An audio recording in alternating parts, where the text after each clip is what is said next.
Hello friends, welcome back to Rising Mathematics. In this video, we are going to solve this exercise question from book Contemporary Abstract Algebra by Gallian.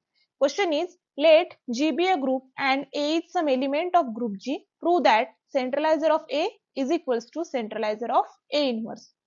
Before starting our proof, firstly we need to recall the concept of centralizer of an element in a group. Let X be a fixed element of a group G. The centralizer of X in G, denoted by this symbol, is the set of all elements in group G that commute with X. So, in symbols, centralizer of an element X is set of all elements G in group G such that Gx is equals to Xg. That is, set of all those group elements which commutes with X. Now, we are ready to prove the given result. Let G is a group and A is some element of group G, then centralizer of A is set of all elements G in group G such that Ga is equals to Ag by definition.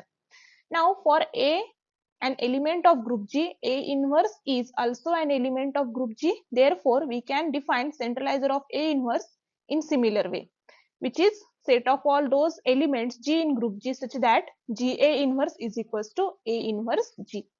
Now our claim is to show that centralizer of A is same as centralizer of A inverse. For this, firstly consider an element G1 in the centralizer of A. So we have G1A is equals to AG1. Now to this expression, pre and post multiplying by A inverse on both sides, we get this.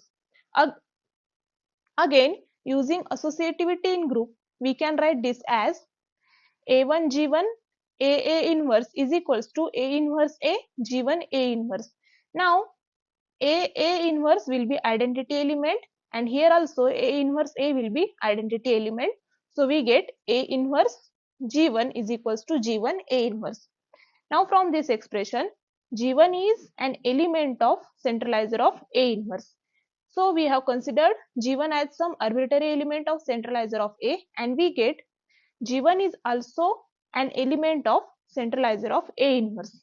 Therefore, centralizer of A is a subset of centralizer of A inverse. Call this expression as 1. Now, next consider some elements say G2 in centralizer of A inverse. So, we get G2 A inverse is equals to A inverse G2.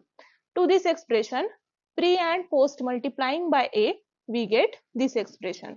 Now using associativity in group, this can be written as AG2 A inverse A is equals to AA inverse G2A. Now this A inverse A will be identity element of group G.